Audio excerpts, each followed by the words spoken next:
is evidence that some human beings have been actually abducted by non-human entities. I know it sounds far-fetched, but it's true, because a book published later this week collects together some of their claims. Now, among the most remarkable is the case of Police Constable Alan Godfrey, who had a close encounter, a very real kind, on a dark winter's night in 1980. Now, while on patrol, he reported sighting what appeared to be a spaceship.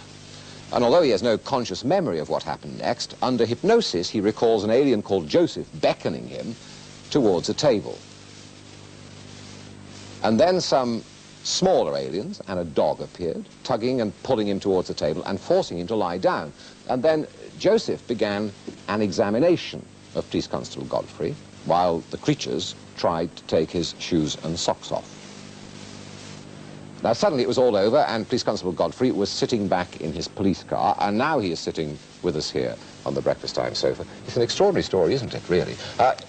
You recollect things in your mind, and you recollect other things only as a result of hypnosis. Can we start with the first bit? What were you actually doing that night, and what did you see? Well, I was driving the Panda car along Burnley Road in Todmorden, and I came across this strange craft blocking the road. Describe it to me. Well, it was about 20 feet high, about 14 feet wide. It was a diamond-shaped object, hovering about 5 feet off the ground. Now, at this point, you didn't see anybody, did you? No, I didn't see anything other than that. Did you approach it? I got within about 20 feet of it. And then you went back to your car to report it, did you? No, I didn't get out of the car. Ah. I didn't want to get out of the car. You didn't? No. But you got on the blur, did you? I got on the radio, both radios, the VHF in the car and the UHF. Personal radio that we carry. Yeah. And I got no response at all. They didn't work? No. Was that unusual? Not in that particular area. There are black spots in the area.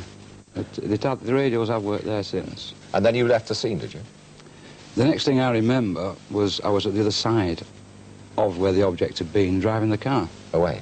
Away. Did you report it when you got back? I certainly did. They thought you were crackers, presumably. Yeah, they did. Yeah. Now then, as a result of hypnosis, a lot of that story has been filled in, hasn't it? Now, what do you recollect from the result of the hypnosis? Well, as I say, I have no conscious memory of what I said under hypnosis. The only thing I can go off is the hypnotic regressions were videotaped. Yeah. And I think there was about 3 or 4 tapes done. And when I actually was allowed to see them at the end of the session, it was quite frightening. What you'd said under hypnosis? Mm. So tell me the other story now, the one that they drew out under hypnosis. Well, under hypnosis, when I see the craft itself, as I said before, I didn't get out of the car consciously. I find myself getting out of the car, and for some reason, I have no idea why, a strange, very powerful beam of light is shone towards me, which blinds me.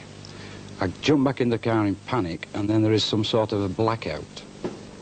And after the blackout, I wake up in some sort of an examination room. I see. So, this spaceship, or whatever it is, did you see that in your recollected... Yes, everything under hypnotic regression, everything was accurate right up to... The bit that... when I got out of the car, yes. Okay, well, describe this creature to me, this man. Well, he was a humanoid, or of human appearance. He's about 6 feet high. But not quite a human being, you say? Well, he had a human appearance. Yeah. He had a beard, and he wore some sort of a skull cap, and he wore like a white gown. He was very pleasant in appearance. He wasn't at all frightening to look at. Okay, now you've got yourself into this room. What goes on there? Who else is there?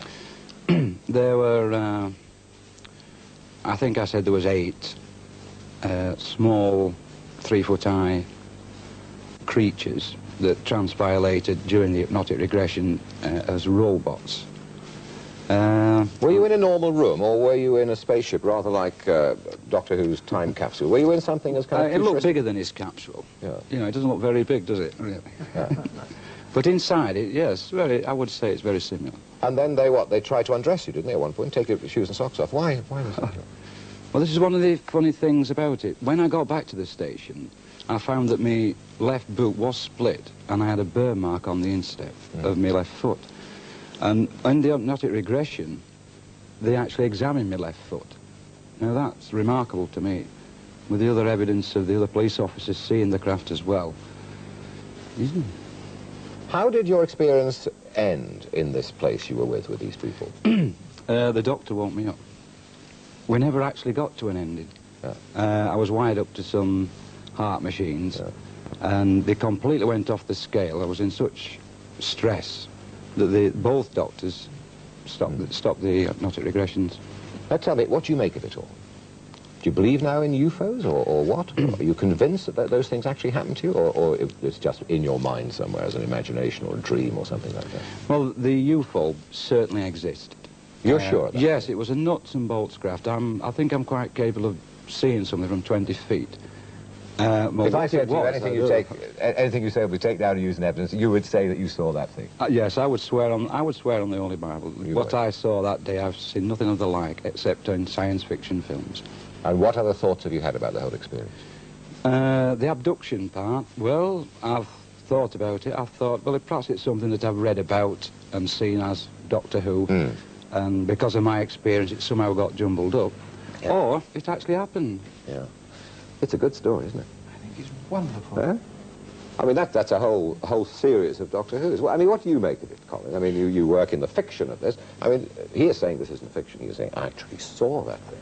I mean, sitting here listening to the story, I cannot do anything but totally believe it. Yeah. And viewed by any objective standard, I think that it's perhaps naive of us to think that we are the only things that exist in this huge universe. Nicola, what do you think of all that? I think it's rather pompous to think that we're the only people around. That there isn't possibly life somewhere else without, you know, we don't have the facts of everything. So I think it's rather pompous to think we're the only people.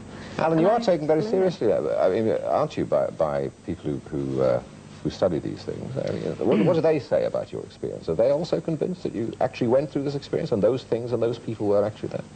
I think they are, yes. I think the UFO investigators that came to interview me, one of them being a high-ranking police officer from the Greater Manchester Police Force, he really gave me a grilling, yeah. As he obviously is very experienced in it. And I think, well, they are convinced, yeah. I mean, I saw a UFO, make no mistake, they do exist. There is nothing on this earth will ever tell me any different. Well, I mean, if you say it like that, I just cannot, as Nicholas says, possibly believe otherwise. Thank you very much for telling the story. Absolutely fascinating, and if anything else happens to you, let us know, will you? There we are. I'm sitting here in a cold sweat. Follow that, David Icke. Actually, interestingly, wasn't there a couple in America called the Hills who went through exactly the same experience? I think they went through yeah, they went through hypnosis, and the way he's described it, I read an article, it's exactly the way they described it, you know? Up to the point where they went in the craft, they could remember everything, then bang. You know, in the hypnosis, they described the same sort of things as you did. There are many cases of abductions in this country that I know about now. Oh dear. And there's quite several under hypnotic regression. There were 3 girls in Shropshire. They had a similar experience. And under hypnosis, they come up with very similar inside the craft and very similar beings in it. It is a very convincing story you tell. I think we'll move on quickly. And nobody's going to shake you, are they? Thank you very much. In the skies over the Midlands this week, did people see a flying saucer or didn't they? Well, John Hurley, you're a bit of a local expert when it comes to UFOs. There were quite a few sightings this week, were there not? Yeah, from Monday evening from 11:50 till about 1 a.m. on Tuesday morning. How many in all were there? 131 calls. Is that an unusual number? And exceptionally. What did these people think that they actually saw? Well, they all saw, most of them saw an orange glowing ball with a green light on top. Started off up in Bromsgrove, through the Birmingham area of Yardley, Sutton Coldfield, Streatley, through to Stown in Staffordshire, and then through to Huddersfield, Leeds, and right to the lake area. You describe it as one of the best sightings ever? Certainly, yeah. OK, well, for the sceptics amongst you, here's the latest film evidence which claims to prove we are definitely not alone. Now, a Swiss farmer took this film as the flying saucer dodged around the pines. When it landed, he says it was 20 feet across.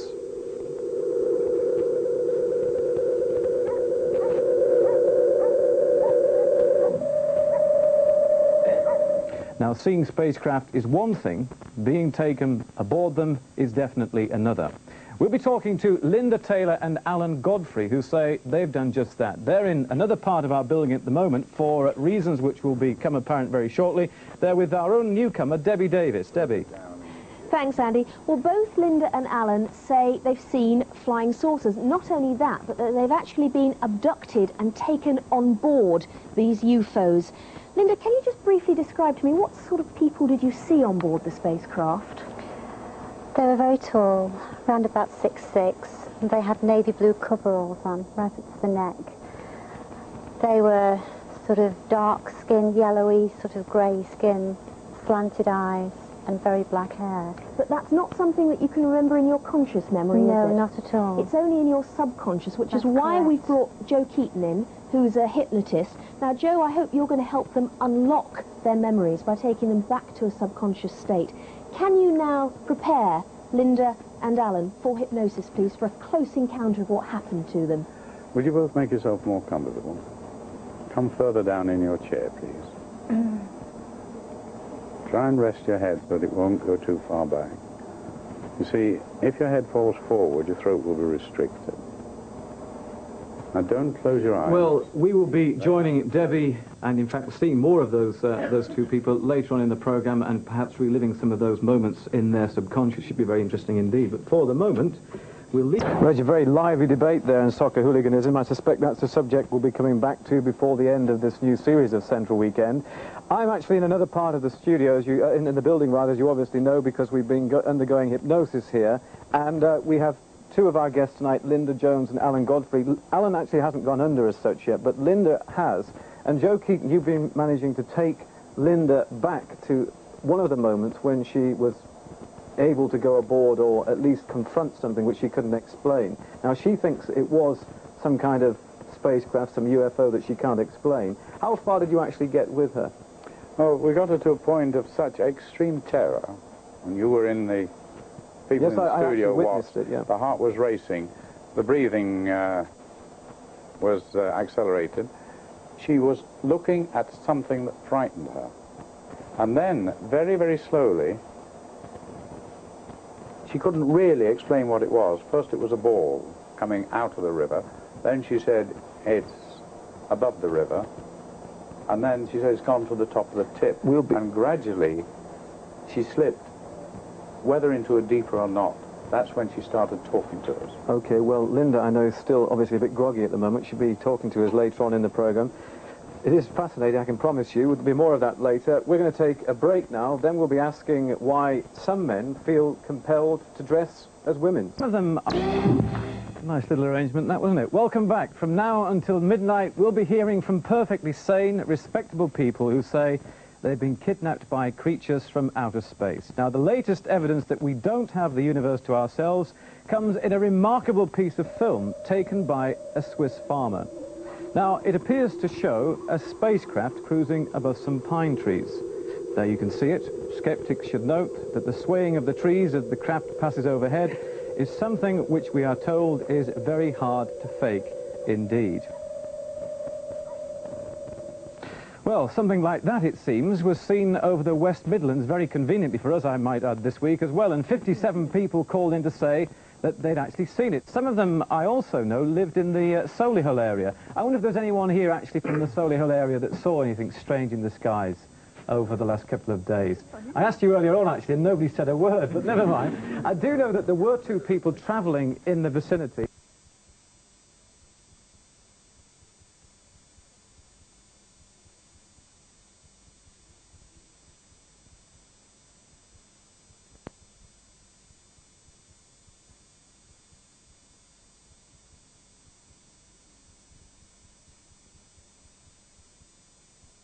Next to you was with you. Yeah. What did you think it was, Fred?